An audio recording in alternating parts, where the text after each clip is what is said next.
registration starts at 7:45, so you have to set off a bit early, and if you're like me, someone who doesn't like mornings, that's quite hard work.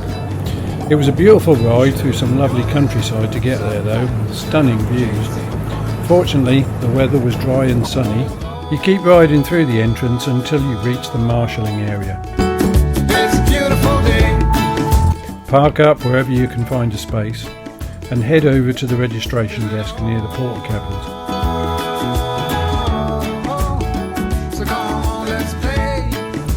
If you haven't removed them already, you also need to drop off your luggage there. There was quite an assortment of machines, tourers, adventure bikes, and even the odd cruiser. Well, not that cruisers are that odd, of course. But a wide range of skills. People brought their bikes in the back of vans, and others like me that had ridden there. At 8:45, there's a safety briefing that everyone must attend. It was a very hot day, so plenty of bottled water was available for us to help ourselves to. Because, it's a beautiful day.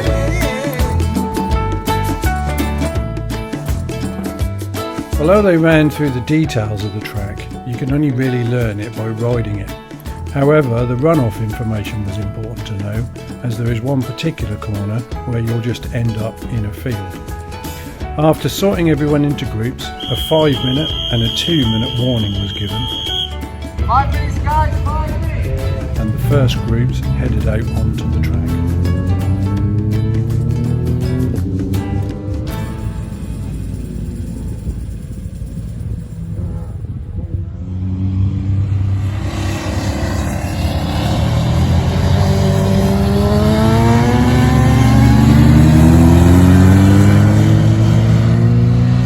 After a specific briefing for my group, it was eventually time for the whistle to blow for my first session. This is my first time ever on a track. I was nervous, but really looking forward to it.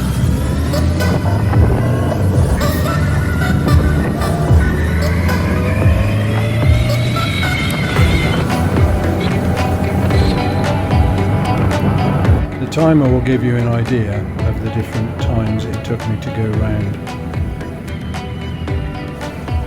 We all take turns following the instructor as he points out the markers for entry, apex and exit points on each corner.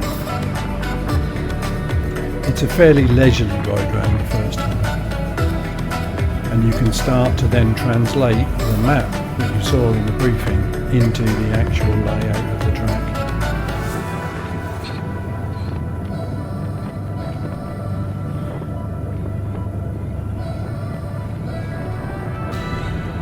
The instructor also points out the paramedic ambulance that's on site all day and the marshals. Various coloured flags are waved to provide information throughout the day, and the information on these flags is given out at the briefing. The marshals are at virtually all of the corners and key locations around the track. As you can see, beautiful, wide open, and you can see all corners of the track and see how clear it is all the way around.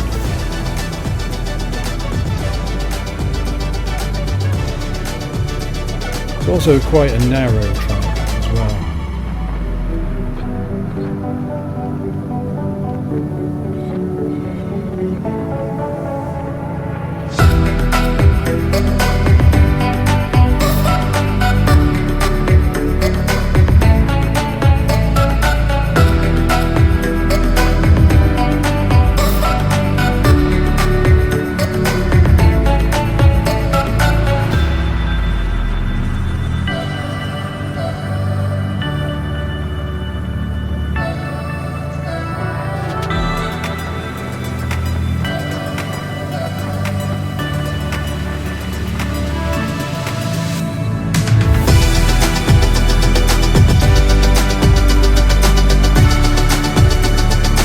Ushers, which is this corner, is the only right-hander on the entire track, so your tyres do get a little bit uneven on the wear.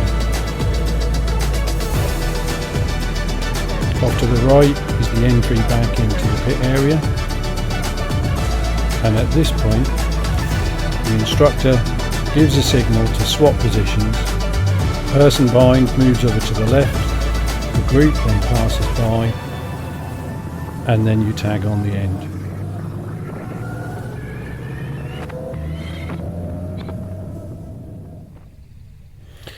And so it continued throughout the day. 20 minutes briefing, 20 minutes on the track, and then 20 minutes debrief.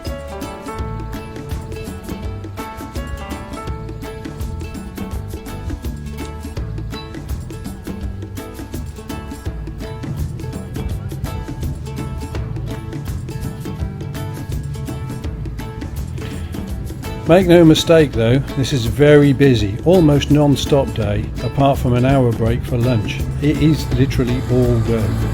You no sooner seem to be off the track than you're being whistled to come back on again.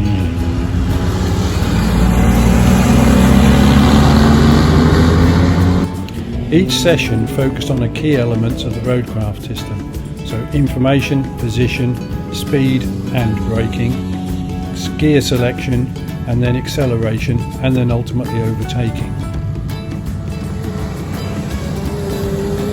For me, one element I was always having difficulty with was getting my braking and my gear change in the right order, getting the speed right, bringing the speed down, and then selecting the correct gear. By being on the track, you could concentrate on each element as a time, each time you went around.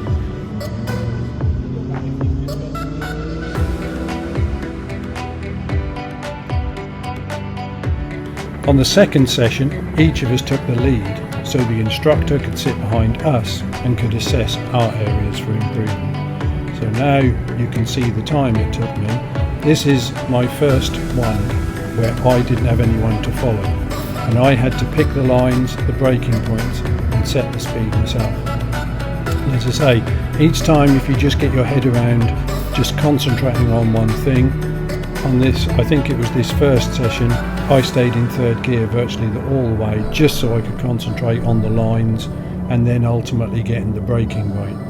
Then I chose better gears on the later sessions, bringing it all together at the end.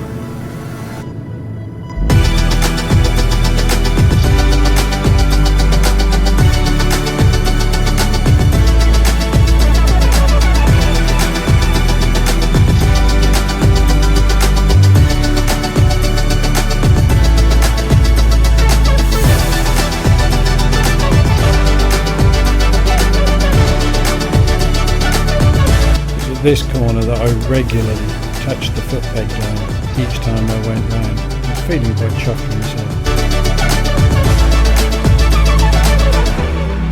The FJR is a big heavy bike, but once it's actually rolling, it is really nice and easy.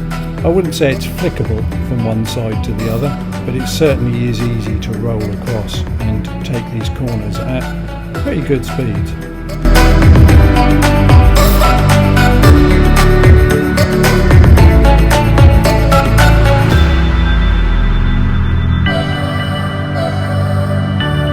So 1 minute 41, so not too shabby, or was it?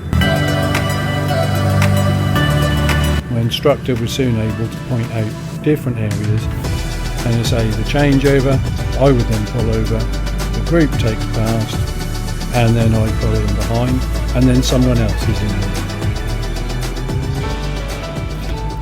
The speed of each group varied to ensure the group formed up safely for the changeovers.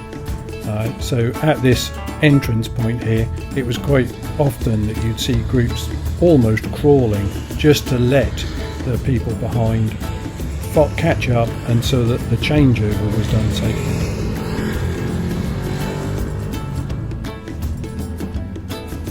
In the final session, overtaking under strict instructions was introduced, and all the elements of the roadcraft system were then combined for you to be able to go out and maximise the knowledge from the day.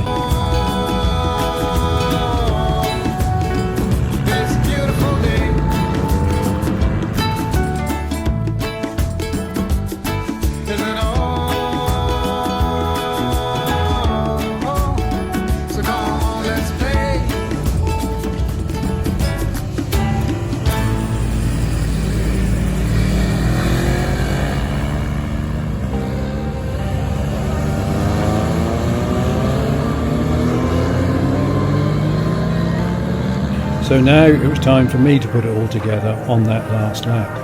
As you can see, I've changed tabards, so that was because I was a bit of a captain slow in the group that I was in, so I actually dropped down a group. But then later I speeded back up again, so my speed wasn't actually too bad. But other groups were much faster.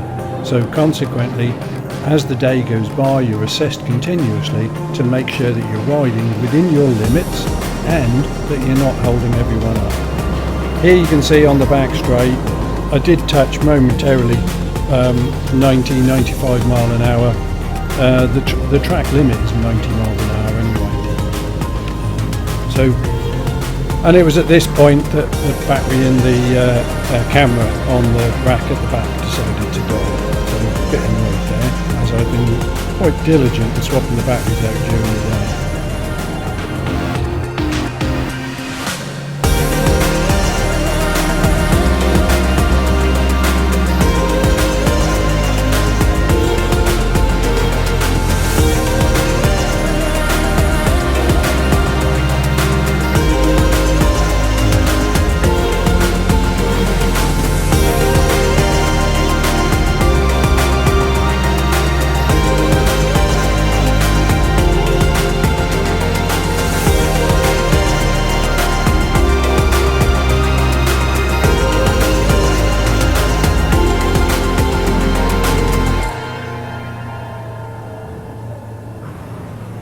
And just like that, it was all over.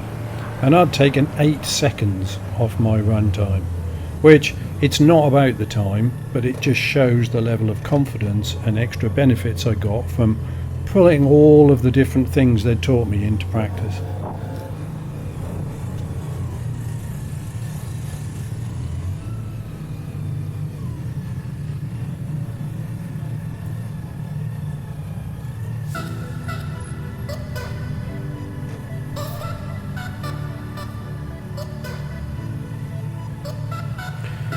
No chicken strips here. I was amazed at the state of the tyres. Yeah, but there you can tell there was only one right-hander, so not quite so much wear on that side. But the tyres were very warm, hot to the touch, and really quite sticky. I'll be honest, I've never had tyres like that. After several goodbyes, and it was time to then head home, or in my case back to the hotel. Was it worth it? It was definitely worth it. My final lap was about 10 mile an hour and 8 seconds faster than my first. My positioning, braking, gear selection and speed were all improved. Smoothness, everything just felt much better. Most importantly, I felt more confident having explored the limits of what I can do with my bike in a safe and controlled environment. So I've still got plenty to learn, but now I'm armed with lots more tips and information to reflect on, and I can definitely recommend it to any IAM or non-IAM member.